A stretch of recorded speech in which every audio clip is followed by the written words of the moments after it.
महाभारत युद्ध से पहले जब कौरवों को समझाने पहुंचे परशुराम जी, जब कौरवों और पांडवों के बीच महाभारत का युद्ध होना लगभग निश्चित हो चुका था, उस समय भगवान श्री कृष्ण युद्ध टालने के आशय से पांडवों की ओर से शांति प्रस्ताव लेकर हस्तिनापुर की कौरवों की सभा में महाराज धृतराष्ट्र के सम्मुख पहुँचे।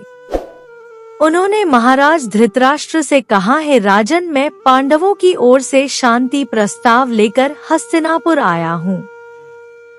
आप पांडवों को उनकी पैतृक संपत्ति दे दीजिए।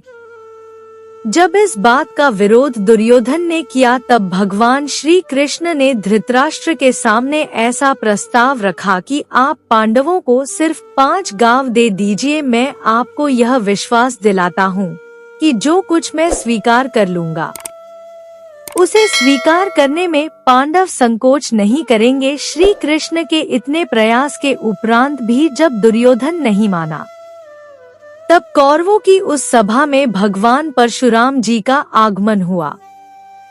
वहां उस सभा में परशुराम जी ने भगवान श्री कृष्ण और कौरवों को एक बड़े रहस्य की बात बताई, जिसे सुनकर सब दंग रह गए। अगर वह बात कौरवों ने मान ली होती तो शायद उनका विनाश नहीं होता।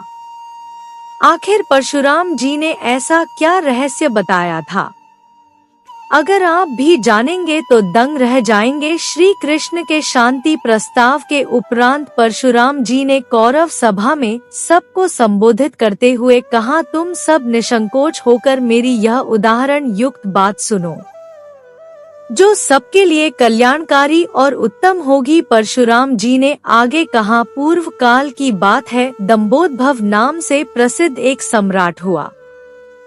वह इस संपूर्ण अखंड भूमंडल का राजा व महारथी था। वह राजा प्रतिदिन ब्राह्मणों से पूछा करता था कि क्या इस जगत में कोई ऐसा शस्त्रधारी है जो युद्ध में मुझसे बढ़कर अथवा मेरे समान हो। उस विद्वान ब्राह्मण ने बारंबार आत्म प्रशंसा करने वाले उस राजा को मना कर दिया। उस विद्वान ब्राह्मण के मना करने पर भी वह राजा ब्राह्मण से बार बार प्रश्न करता ही रहा। राजा को यही प्रश्न बार बार दोहराते देख वह तपस्वी ब्राह्मण क्रोध से तमतमा उठा और उस राजा से वह बोला, हे राजन, पृथ्वी लोक पर 2 मनुष्य ऐसे हैं जिन्होंने अनेकों युद्धों पर विजय पाई है। तुम कभी भी उनके समान नहीं हो सकते हो। नर और नारायण नाम वाले वो तपस्वी हैं जो इस समय मनुष्य लोक में आए हुए हैं। तुम उन दोनों से युद्ध करो। सुना है वे दोनों तपस्वी नर और नारायण गंधमादन पर्वत पर ऐसी घोर तपस्या कर रहे हैं जिसका वर्णन नहीं किया जा सकता। यह सब सुनकर राजा अपनी विशाल सेना को सुसज्जित करके उस स्थान पर पहुंचा जहां नर और नारायण विद्यमान थे। वहां पहुंचकर राजा ने नर और नारायण को नमस्कार करके उन दोनों का कुशल समाचार पूछा। तब नर और नारायण ने राजा का स्वागत सत्कार करके उन्हें भोजन के लिए निमंत्रित किया।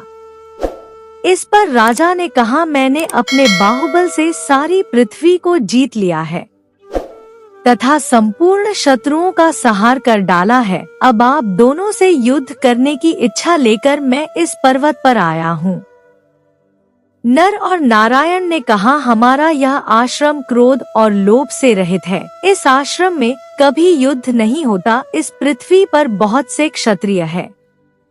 अतः आप कहीं और जाकर युद्ध की अभिलाषा पूर्ण कीजिए।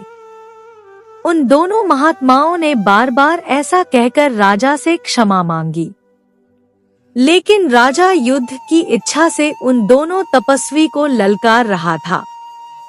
तब महात्मा नर ने कहा, युद्ध चाहने वाले क्षत्रिय युद्ध कर, अपने सारे अस्त्र शस्त्र ले ले, सारी सेना को तैयार कर ले। तुम बड़े घमंड में आकर लोगों को ललकारते फिरते हो, इसीलिए मैं आज तेरी युद्ध की इच्छा को दूर कर देता हूँ।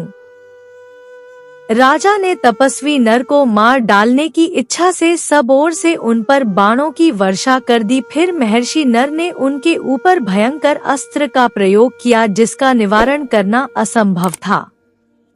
इस प्रकार नर ने माया द्वारा अपने बाणों से राजा के सभी सैनिकों को बींध डाला। यह देखकर राजा नर और नारायण के चरणों में गिर पड़े। भगवान नर ने उनसे कहा, हे राजन, आज से तुम धर्मात्मा बनो, फिर कभी भी ऐसा अभिमान ना करना, फिर कभी घमंड में आकर अपने से बड़े या छोटे किसी राजाओं पर किसी प्रकार भी अपने बल का घमंड ना करना।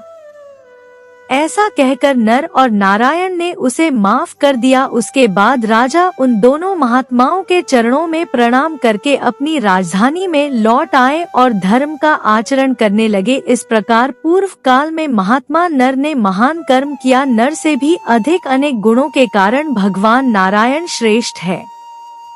हे कौरवों, जब तक श्रेष्ठ गांडीव पर दिव्यास्त्र का संधान नहीं किया जाता, तब तक तुम अभिमान छोड़कर अर्जुन से मिल लो और संधि कर लो, क्योंकि राजन, मैं जानता हूँ नारायण जिनके बंधु है, वे नर स्वरूप अर्जुन युद्ध भूमि में है, जिनको जीतने का साहस तीनों लोकों में कौन कर सकता है। महाराज, अर्जुन में असंख्य गुण है एवं भगवान जनार्दन उनसे भी श्रेष्ठ है। राजन, आज तुम और यह पूरी सभा जान लो, दोनों महात्मा जो नर और नारायण के नाम से प्रसिद्ध हैं, वे ही अर्जुन और श्री कृष्ण हैं। तुम्हें यह पता होना चाहिए कि वे दोनों इस संसार में सर्वश्रेष्ठ वीर हैं। अगर तुम्हें तनिक भी संदेह नहीं है तुम मेरे कहने से श्रेष्ठ बुद्धि का आश्रय लेकर पांडवों के साथ संधि कर लो और अपने कुल को बचा लो, अपने पुत्रों को युद्ध में जाने से रोक लो। तुम्हारा कुल इस पृथ्वी पर बहुत प्रतिष्ठित और सम्मानित है। तुम्हारा कल्याण हो, इसके लिए अपने वास्तविक स्वार्थ का चिंतन करो, तुम्हारा कुल बच जाएगा, अन्यथा विनाश निश्चित है। परंतु घमंडी और अल्प बुद्धि दुर्योधन तथा पुत्र मोह में अंधे हो चुके धृतराष्ट्र को इन सब की बातें समझ नहीं आई। उन्होंने परशुराम जी की सलाह का मान नहीं रखा। उन्होंने अपने पुत्र मोह में पांडवों को अपनी पैतृक संपत्ति में से कुछ नहीं दिया और न ही पांडवों से संधि की। भयंकर महाभारत का युद्ध हुआ भी, जिसमें सभी कौरवों का विनाश हो गया और लाखों लोग उस हवन रूपी युद्ध में आहुति बन गए। नर और नारायण रूपी कृष्ण और अर्जुन जिस पक्ष में थे, उन्हीं पांडवों की विजय हुई। तो दोस्तों, यह थी आज की वीडियो। आपको कैसी लगी, अपनी राय हमें कमेंट बॉक्स में लिखकर जरूर बताएं। वीडियो पसंद आई हो तो लाइक करें, अपने दोस्तों के साथ शेयर करें, मेरे चैनल को सब्सक्राइब करें और कमेंट में जय श्री कृष्णा अवश्य लिखें। कहानी सुनने के लिए बहुत बहुत धन्यवाद। मिलती हूँ एक और अच्छी कहानी के साथ।